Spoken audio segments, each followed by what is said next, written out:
कहानी की शुरुआत होती है साउथ अफ्रीका के जंगल से, जहां हम एक फीमेल चीता को देखते हैं जिसके 3 छोटे छोटे बच्चे होते हैं और वो चीता बड़ा ही प्यार से अपने बच्चों को संभाल रही होती है। तभी अचानक जंगल के सभी जानवर यहाँ वहाँ भागने लगते हैं और परिंदे शोर मचाने लगते हैं, जिसका मतलब ये कि कोई खतरा इनकी तरफ बढ़ रहा है। और तभी वहाँ हम एक शेर को देखते हैं जो उस फीमेल चीता को देख लेता है। अब वो फीमेल चीता अपने बच्चों को बचाने के लिए भागते हुए उस शेर को अपने बच्चों से दूर दूसरी तरफ ले जाती है, लेकिन वो शेर के हमले से बच नहीं पाती और वो शेर उस फीमेल चीता को मार डालता है। इस तरह से उस फीमेल चीता ने अपने बच्चों को बचाने के लिए अपनी जान सेक्रीफाइस कर दी, लेकिन अब ये बच्चे अनाथ हो चुके थे और बिना माँ के ये तीनों बच्चे अलग होकर भटक गए। इनमें से एक नासमझ बच्चा रात भर चलता रहा और चलते चलते जंगल से निकलकर हाईवे पर आ जाता है, जहां एक गाड़ी उसे कुचलने ही वाली थी कि तभी गाड़ी का ड्राइवर उस चीते के बच्चे को देख लेता है और वो जल्दी से गाड़ी मोड़कर उस चीते के बच्चे को बचा लेता है। अब यहाँ हम देखते हैं कि उस गाड़ी में से ज़ेन नाम का एक लड़का अपने पिता के साथ बाहर आता है। ज़ेन चीते के एक छोटे से बच्चे को देखकर काफी खुश होता है और उसे अपने गोद में उठा लेता है। ज़ेन उस चीते के बच्चे को अपने साथ घर ले जाना चाहता था, लेकिन ज़ेन के पिता पीटर ऐसा करने से मना कर देता है। पर ज़ेन को ये चीते का बच्चा पसंद आ गया था, इसलिए वो बार बार अपने पिता से इस चीते के बच्चे को अपने साथ घर ले जाने की रिक्वेस्ट करता है, जिस पर ज़ेन के पिता मान जाते हैं, क्योंकि ज़ेन का पिता पीटर भी जानता था कि अगर इस चीते के बच्चे को यहाँ अकेला हाईवे पर छोड़ दिया गया तो ये किसी गाड़ी के नीचे आकर मारा जाएगा। अब ये दोनों जब उस चीते के बच्चे को घर लेकर आते हैं तो ज़ेन की मॉम उस चीते के बच्चे को देखकर काफी खुश होती है, लेकिन ज़ेन के पिता पीटर को उस चीते के बच्चे से कुछ खास लगाव नहीं था, क्योंकि उसे डर था कि चीते जैसे खूंखार जानवर को घर पर रखना ठीक नहीं और ये चीते का बच्चा कहीं ज़ेन को नुकसान न पहुंचा दे। लेकिन कुछ दिन गुजरने के बाद पीटर भी उस चीते के बच्चे से प्यार करने लगता है। अब यहाँ ये लोग उस चीते के बच्चे का नाम डूमा रख देते हैं और डूमा अब ज़ेन की फैमिली का एक मेंबर बन जाता है, जहाँ सभी लोग डूमा के साथ काफी प्यार से रहने लगते हैं। इस तरह से दिन गुजरते हैं और फिर महीने, और अब डूमा भी काफी बड़ा हो चुका था। एक दिन पीटर खेत में ट्रैक्टर चलाते हुए अचानक बेहोश हो जाता है, जिसके बाद पीटर को तुरंत हॉस्पिटल ले जाया जाता है। हॉस्पिटल से वापस आने के बाद पीटर काफी उदास रहने लगता है, क्योंकि उसे पता चल गया था कि वो कैंसर का मरीज है और उसके कैंसर का लास्ट स्टेज चल रहा है, लेकिन ये बात वो ज़ेन को नहीं बताता। अगले सुबह पीटर ज़ेन को बुलाता है और कहता है कि आज हम डूमा की दौड़ चेक करेंगे कि वो कितने स्पीड से भागता है। ज़ेन को ये आइडिया पसंद आता है। इसके बाद पीटर और ज़ेन दोनों एक बाइक पर बैठकर डूमा को पैदल भागने के लिए कहते हैं। शुरू में तो डूमा काफी स्लो भाग रहा होता है, लेकिन जब ये लोग मोटरसाइकिल की स्पीड बढ़ाते हैं तब डूमा भी अपनी रफ्तार पकड़ लेता है और वो इतनी तेज स्पीड से भागता है कि इनके मोटरसाइकिल को काफी पीछे छोड़ देता है। ये देखकर ज़ेन और पीटर काफी खुश होते हैं। घर वापस आकर जब ज़ेन पढ़ाई कर रहा होता है तब ज़ेन की मॉम अचानक रो पड़ती है। ज़ेन उससे रोने की वजह पूछता है, लेकिन वो ज़ेन को कुछ नहीं बताती। दरअसल ज़ेन की मॉम को पता चल गया होता है कि पीटर यानी कि उसके हस्बैंड के कैंसर का लास्ट स्टेज चल रहा है और अब पीटर के पास काफी कम दिन बचे हैं, लेकिन वो ये सब ज़ेन को बताकर उसे परेशान नहीं करना चाहती थी। अगली सुबह पीटर ज़ेन को अपने पास बैठाकर कहता है कि अब डूमा बड़ा हो चुका है और अब वक्त आ गया है कि हम डूमा को उसी जंगल में छोड़ दें जहां से हम इसे उठाकर लाए थे। लेकिन ज़ेन पीटर की इस बात से खुश नहीं होता और वो डूमा से अलग होने से इनकार कर देता है। ज़ेन अपने पिता से कहता है कि क्या हम डूमा को हमेशा के लिए अपने पास नहीं रख सकते, जिस पर पीटर ज़ेन से कहता है कि अगर तुम चाहते हो कि डूमा अपनी असली जिंदगी जिए जिसके लिए वो पैदा हुआ है तो उसे हमें वही उस जंगल में छोड़ना होगा जहां और भी कई सारे चीता हैं। वो जगह डूमा के लिए एक स्वर्ग जैसा है जहां वो अपने साथियों के साथ खुश रहेगा। इसके बाद पीटर एक नक्शे पर निशान लगाते हुए कहता है कि डूमा हमें इस जगह पर मिला था और कुछ ही दिन बाद हम डूमा को वहीं पर छोड़कर आ जाएंगे, क्योंकि चीता जंगल के लिए बना है और चीता लोगों के बीच सरवाइव नहीं कर सकता। अगर हम डूमा को उस जंगल में नहीं छोड़ेंगे तो डूमा इंसानों के लिए खतरा बन सकता है। अब ज़ेन के पास कोई और दूसरा रास्ता नहीं था, इसलिए वो पीटर की बात को मान तो जाता है, लेकिन वह पीटर के इस फैसले से खुश नहीं था। एक रात जब ज़ेन सो रहा था तब उसकी आंख एम्बुलेंस की आवाज से खुलती है और उस एम्बुलेंस में कोई और नहीं बल्कि ज़ेन के फादर पीटर की डेड बॉडी थी। यहाँ ज़ेन की मॉम ज़ेन को गले लगाकर सारी सच्चाई बता देती है कि तुम्हारे पापा कैंसर के मरीज थे और आज वह हमें हमेशा के लिए छोड़कर चले गए। ये सुनकर ज़ेन बहुत ज्यादा दुखी हो जाता है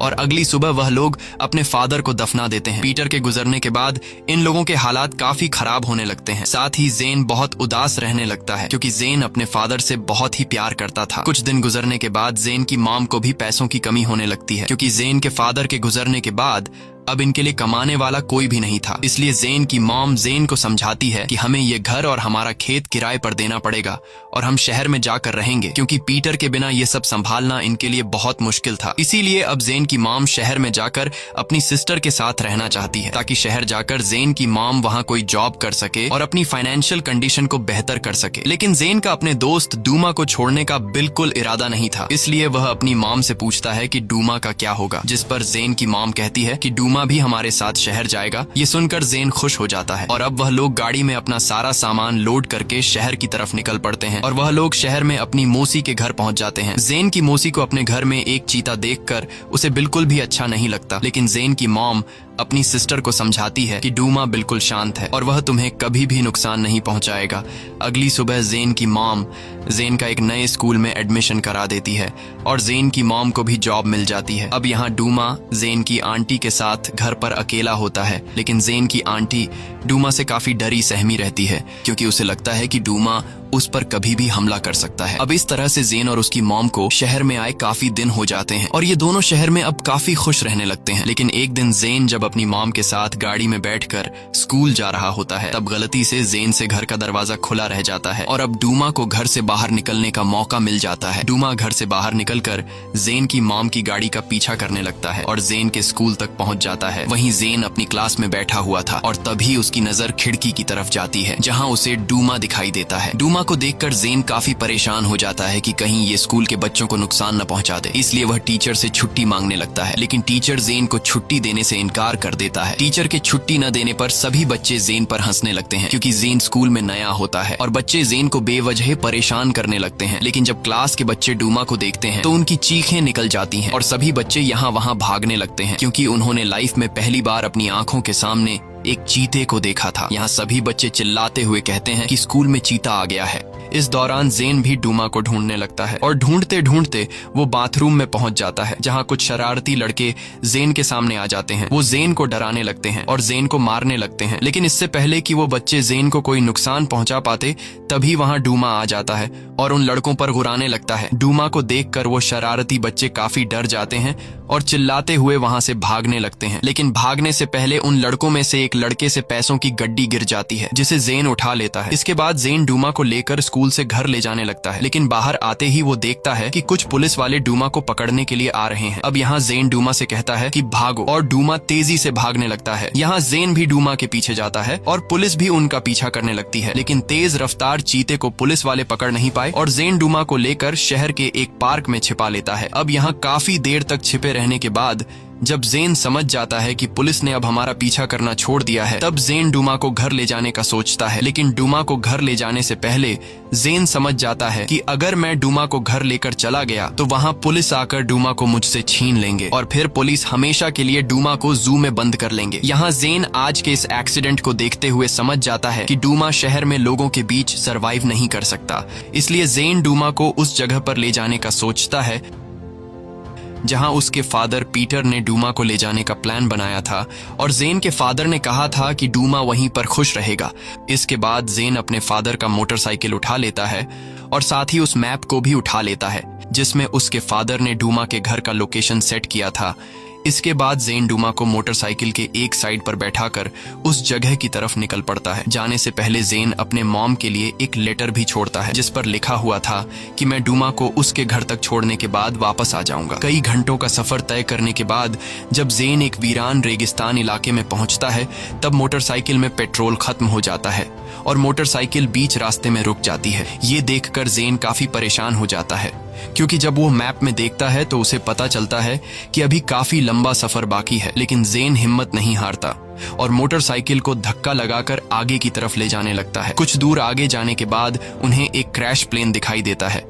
इसके बाद जेन मोटरसाइकिल और डूमा को उस क्रैश प्लेन के पास ले जाता है, जहां ये लोग कैंप कर लेते हैं और रात यहीं गुजारने का फैसला करते हैं। अब रात हो जाती है और जेन प्लेन के अंदर सो जाता है और डूमा बाहर पहरा देने लगता है। तभी डूमा दूर से एक आदमी को आते हुए देखता है। वो आदमी रेगिस्तान में मोटरसाइकिल देखकर उसे चुराने लगता है और मोटरसाइकिल को स्टार्ट करने की कोशिश करता है, लेकिन मोटरसाइकिल स्टार्ट करने के शोर से जेन जाग जाता है और बाहर आकर उस आदमी से पूछता है कि तुम कौन हो और यहाँ क्या कर रहे हो। जिस पर वो आदमी कहता है कि मेरा नाम रिप है और मैं साउथ की तरफ अपने गांव जा रहा हूं। जिस पर जेन कहता है कि हम वेस्ट की तरफ जा रहे हैं। ये सुनकर वो आदमी चौंक जाता है और पूछता है कि हम कौन, तुम तो अकेले हो। और तभी वहां पर डूमा आ जाता है। डूमा को देखकर रिप घबरा जाता है। तब जेन उसे कहता है कि डरो मत, ये मेरा दोस्त है और ये तुम्हें कुछ भी नहीं कहेगा। यहाँ जेन रिप को अपनी पूरी स्टोरी बताते हुए कहता है कि मैं यहाँ इस चीता को उसके घर छोड़ने के लिए आया हूँ। ये सुनकर वो आदमी कहता है कि जिस जगह तुम जा रहे हो वो जगह बहुत ही खतरनाक है, क्योंकि वहां जंगली जानवर रहते हैं जो तुम्हें जिंदा नहीं छोड़ेंगे। जेन कहता है कि मुझे इससे कोई फर्क नहीं पड़ता, बस तुम अगर मुझे थोड़ा सा पानी दो तो बदले में आधे रास्ते तक मैं तुम्हें मोटरसाइकिल पर पहुंचा दूंगा। ये सुनकर वह आदमी मान जाता है और जेन को पानी की बोतल दे देता है। पानी पीने के बाद जेन उस आदमी को पूरी सच्चाई बता देता है कि मोटरसाइकिल में पेट्रोल नहीं है। ये सुनकर वो आदमी कहता है कि कोई बात नहीं, मेरे पास एक दूसरा जुगाड़ है। और अगली सुबह हम देखते हैं कि ये लोग मोटरसाइकिल पर एक लकड़ी से पैराशूट बांध लेते हैं, जिससे हवा के दबाव के कारण बाइक आगे की तरफ बढ़ने लगती है। वहीं दूसरी तरफ हम जेन की माँ को देखते हैं, जो जेन के लिए काफी परेशान हो रही होती है और वो पूरे शहर में जेन के मिसिंग के पोस्टर चिपका देती है। वहीं जेन रिप और डूमा के साथ पैराशूट की मदद से मोटरसाइकिल पर काफी लंबा सफर तय कर लेते हैं। लेकिन कुछ दूर आगे जाने के बाद इनके सामने एक रेतीला छोटा सा पहाड़ आ जाता है जिसमें बाइक नहीं चल सकती थी, इसलिए जेन बाइक छोड़कर नीचे उतर जाता है। अब काफी तेज धूप होने की वजह से जेन और डूमा छांव में बैठ जाते हैं और रिप खुदाई करके पानी निकालने की कोशिश करता है। जेन को लग रहा था कि रिप बेवकूफ है और वो यहाँ से कभी भी पानी नहीं निकाल पाएगा, लेकिन रिप को गांव में रहने की वजह से एक्सपीरियंस था कि पानी किस जगह पर है और कुछ ही देर की खुदाई के बाद रिप पानी निकाल लेता है। यह देखकर जेन बहुत ज्यादा खुश हो जाता है और ये तीनों पानी पीकर अपनी प्यास बुझा लेते हैं। लेकिन सिर्फ पानी से इनका गुजारा कहाँ होने वाला था, क्योंकि ये तीनों पिछले कई दिनों से खाना नहीं खाए थे और भूख से इनका बुरा हाल होने लगा था। और तभी कुछ दूर आगे बढ़ने के बाद जेन को पास में एक शतरमुर्ग दिखाई देता है। जेन ने सोचा कि यह एक अच्छा मौका है डूमा की शिकार करने की काबिलियत को चेक करने का, और जेन डूमा को शतरमुर्ग के शिकार के लिए भेज देता है। लेकिन डूमा, जो बचपन से ही एक पालतू जानवर की तरह रह रहा था और उसने कभी भी जंगल में रहते हुए किसी जानवर का शिकार नहीं किया था, इसलिए वो शतरमुर्ग डूमा से भाग जाता है। लेकिन डूमा अपनी सूंघने की शक्ति से उस शतरमुर्ग के अंडे ढूंढ लेता है। अंडे देखकर जेन काफी खुश हो जाता है और ये लोग उन अंडों को पकाकर खा लेते हैं। लेकिन यहाँ रिप हंसते हुए बोला कि अगर यह चीता ऐसे ही शिकार करने में कमजोर रहा तो यह चीता अफ्रीका के जंगल में जिंदा नहीं रह पाएगा, क्योंकि वहां कई खतरनाक जानवर हैं जो इसे मार डालेंगे। अगर डूमा को जिंदा रहना है तो इसे एक चालाक शिकारी बनना पड़ेगा। लेकिन यहाँ जेन रिप को नक्शे में एक जगह दिखाकर कहता है कि मेरे पिता ने कहा था कि इस जगह पर और भी कई सारे चीता रहते हैं और डूमा उन चीतों के साथ मिलकर शिकार करना सीख लेगा। रिप नक्शा देखकर कहता है कि जिस जगह तुम जा रहे हो वो जगह बहुत ही खतरनाक है, वहां से बहुत कम लोग जिंदा बचकर निकल पाते हैं। रिप जेन से कहता है कि मेरी मानो तो तुम वापस शहर चले जाओ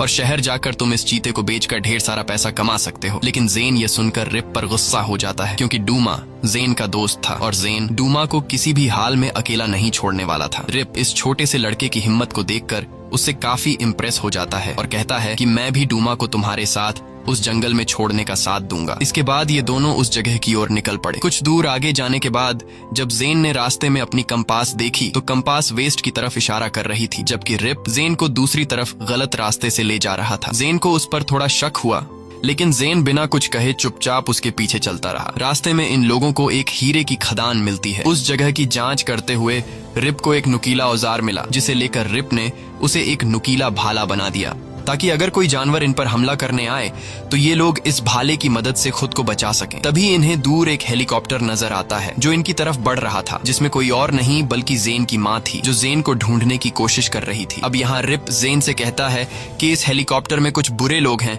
जो हमें मारने के लिए आ रहे हैं, इसलिए ये दोनों एक कमरे में जाकर छिप जाते हैं, जिस वजह से जेन की माँ जेन को देख नहीं पाती और वहां से चली जाती है। जेन को पता ही नहीं चलता कि उस हेलीकॉप्टर में उसकी माँ थी। कुछ देर बाद यहाँ रात हो जाती है और ये लोग आग जलाकर बैठ जाते हैं। यहाँ रिप जेन को अपनी स्टोरी सुनाता है और कहता है कि कुछ साल पहले मैं पैसा कमाने के लिए गांव छोड़कर शहर चला गया था, लेकिन शहर में मुझे काम नहीं मिला। फिर मेरे कुछ गलत दोस्त बन गए जिनके साथ मिलकर मैं चोरियां करने लगा और फिर एक दिन मैं पुलिस के हाथों पकड़ा गया और मुझे 2 साल की जेल हो गई। अब मैं पूरे 3 साल बाद अपनी फैमिली से मिलने जा रहा हूँ। यहाँ रिप जेन से फिर से वही बात दोहराता है कि हमें इस चीते को वापस जाकर शहर में भेज देना चाहिए, लेकिन जेन ऐसा करने से साफ इनकार कर देता है और यहाँ यहाँ जेन को रिप पर शक होने लगता है। इसके बाद ये दोनों सो जाते हैं। अगली सुबह ये दोनों फिर से सफर पर निकल पड़ते हैं और तभी रिप को सामने एक हीरे की गुफा नजर आती है। रिप हीरे पाने की लालच में अंदर चला जाता है। जेन को अब रिप पर भरोसा नहीं था, इसीलिए वो डूमा को लेकर अकेले आगे की तरफ निकल पड़ता है। लेकिन तभी अचानक उसे अंदर से रिप की चीखने की आवाज सुनाई देती है, जिसे सुनकर जेन भागते हुए गुफा के अंदर चला जाता है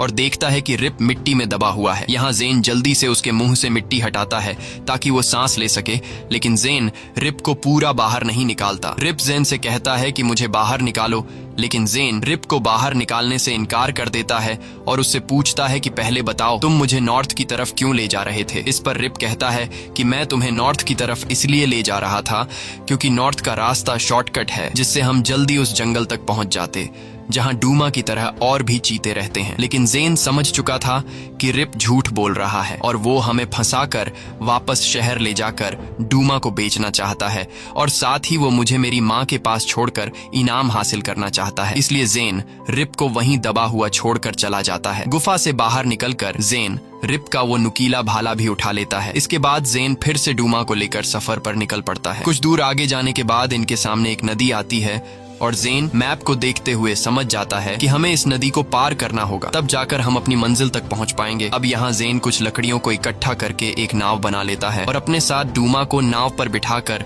नदी के पानी के साथ आगे की तरफ बहने लगता है। कुछ दूर आगे जाने के बाद नदी का बहाव तेज हो जाता है क्योंकि नदी का पानी एक ऊंची चट्टान से नीचे गिर रहा था। अब इससे पहले कि जेन नाव को घुमाकर खुद को बचा पाता, तभी उनकी नाव एक बड़ी चट्टान से टकरा जाती है, जिस वजह से उनकी नाव पलट जाती है और जेन डूमा के साथ पानी में गिर जाता है। अब यहाँ जेन जैसे तैसे करके नदी से निकलने की कोशिश करता है, लेकिन तभी नदी में कुछ खतरनाक मगरमच्छ उनकी तरफ बढ़ने लगते हैं। अब यहाँ जेन बड़ी बहादुरी से उस नुकीले भाले से मगरमच्छ पर वार करता है और खुद को बचाकर नदी के किनारे पर आ जाता है और कुछ ही दूरी पर जेन को जंगली जानवर दिखाई देते हैं, जिसे देखकर जेन डूमा की मदद से उनका शिकार करने का सोचता है ताकि इन जानवरों से ये दोनों अपनी भूख मिटा सके। अब यहाँ जेन डूमा को भैंसों का शिकार करने के लिए भेज देता है, लेकिन वो भैंसे डूमा को देखकर यहाँ वहां भागने लगते हैं और इसी भगदड़ में वो भैंसे जेन की तरफ आने लगती हैं। अब यहाँ जेन खुद को बचाने के लिए झाड़ियों के बीच लेट जाता है, जिससे उसकी जान बच जाती है। लेकिन इस दौरान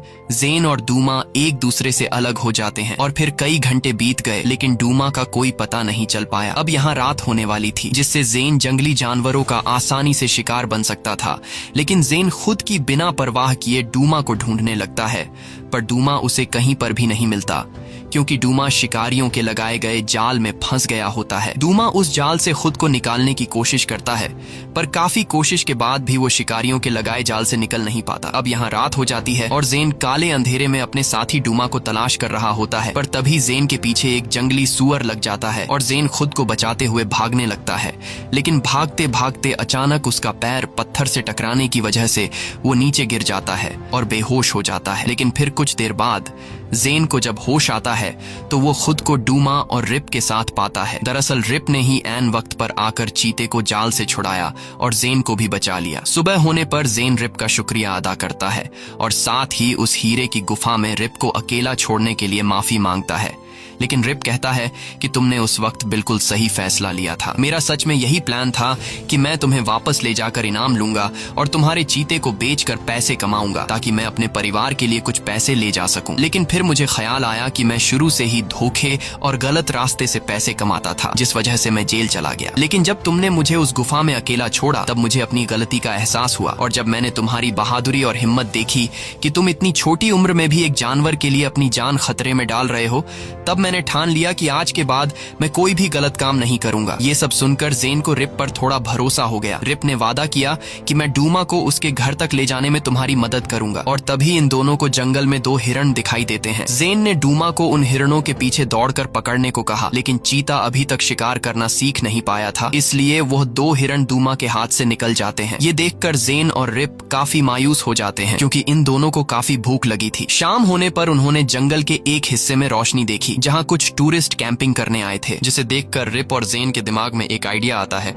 और आइडिया यह था कि इन टूरिस्ट से खाना कैसे चुराया जाए। अब प्लान के मुताबिक जैसे ही सुबह होती है, जेन टूरिस्ट ग्रुप के पास जाता है और ऐसे दिखाया कि उसे एक जहरीले सांप ने काट लिया है। जब टूरिस्ट उसकी मदद करने आए तो जेन की शर्ट के अंदर से एक सांप निकल आया, जिसे देखकर सभी टूरिस्ट घबरा जाते हैं और अपना कैंप छोड़कर भागने लगते हैं। अब मौके का फायदा उठाते हुए जेन और रिप उन टूरिस्ट का सारा खाना चुरा लेते हैं। इसके बाद ये दोनों नदी के रास्ते बोट में आगे की तरफ निकल पड़ते हैं। यहाँ जेन को जब पता चलता है कि रिप पिछले कई सालों बाद अपने गांव जा रहा है और उसके पास पैसे नहीं हैं, तब जेन रिप को पैसों की वो गड्डी दे देता है जो इसे स्कूल में उन शरारती लड़कों से मिली थी। यहाँ पहले तो वो पैसे लेने से इनकार कर देता है, लेकिन फिर जेन कहता है कि ये पैसे मैं तुम्हें मेरी मदद के लिए दे रहा हूँ। रिप बड़ी ही खुशी से वो पैसे ले लेता है और बदले में जेन को हीरे का एक टुकड़ा दे देता है जो उसे हीरे की गुफा में मिला था। अब नदी पार करने के बाद वो पहाड़ों के रास्ते चलते रहे। तभी डूमा ने रास्ते में एक हिरण का बचा हुआ शिकार देख लिया और डूमा उसे खाने लगा। यहाँ जेन ने डूमा से कहा कि खाने को हमारे साथ भी बांट लो, लेकिन चीते को ये बात पसंद नहीं आई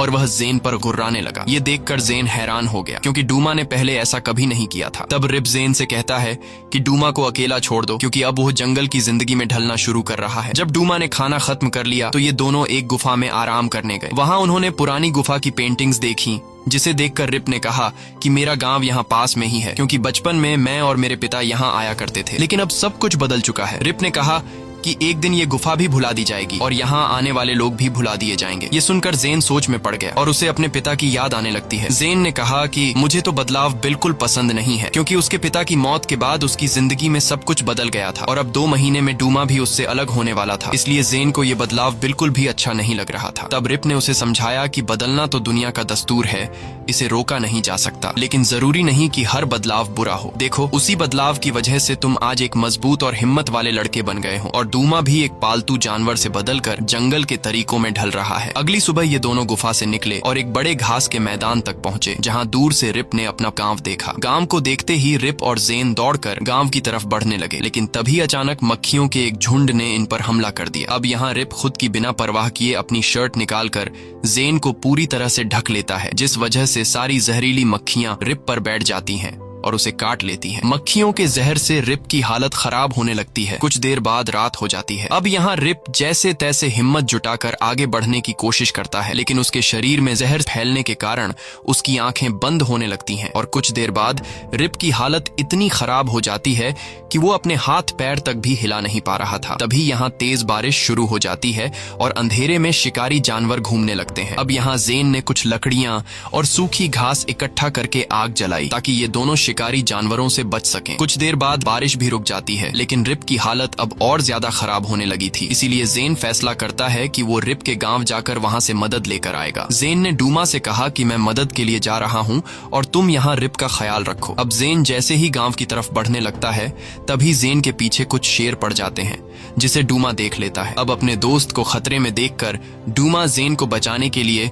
उन शिकारी शेरों का ध्यान खुद की तरफ करता है और दूसरी तरफ भागने लगता है, जिसे देखकर वो शिकारी शेर जेन को छोड़कर डूमा के पीछे भागने लगते हैं। डूमा अपनी तेज रफ्तार से एक गुफा की तरफ भागता है और उन शेरों से खुद को छुड़ा लेता है। अब यहाँ जेन भी रिप के गांव तक पहुंच जाता है और वहां एक बूढ़े आदमी से मिलता है। वो बूढ़ा आदमी जेन की बातें तो समझ नहीं रहा था, लेकिन वो जेन के इशारों को देखकर समझ जाता है कि इसका साथी किसी खतरे में है। इसके बाद उस बूढ़े आदमी ने गांव के कुछ आदमियों को बुलाया और वो आदमी जेन के साथ उस जगह तक पहुंचते हैं जहां रिप बेहोशी की हालत में पड़ा होता है। गांव के लोगों ने रिप को पहचान लिया और उसे एक स्ट्रेचर पर उठाकर सीधे गांव ले आए। गांव आकर उन लोगों ने रिप के चेहरे पर कुछ जड़ी बूटियां लगाईं और कुछ ही देर बाद रिप पूरी तरह से ठीक हो जाता है। होश में आते ही रिप अपनी पत्नी, 2 बच्चों और माँ को देखता है और पिछले कई सालों बाद अपने फैमिली मेंबर्स को गले लगाता है। रिप को सही सलामत देखकर उसकी फैमिली काफी खुश होती है। इसके बाद रिप जेन को बुलाकर अपने परिवार से मिलवाता है। रिप की फैमिली रिप की जान बचाने के लिए जेन का शुक्रिया अदा करती है। अब यहाँ जेन भी रिप के ठीक होने से काफी खुश था, लेकिन साथ ही परेशान भी था क्योंकि उसका साथी डूमा खो गया था। अगली सुबह रिप डूमा को ढूंढने के लिए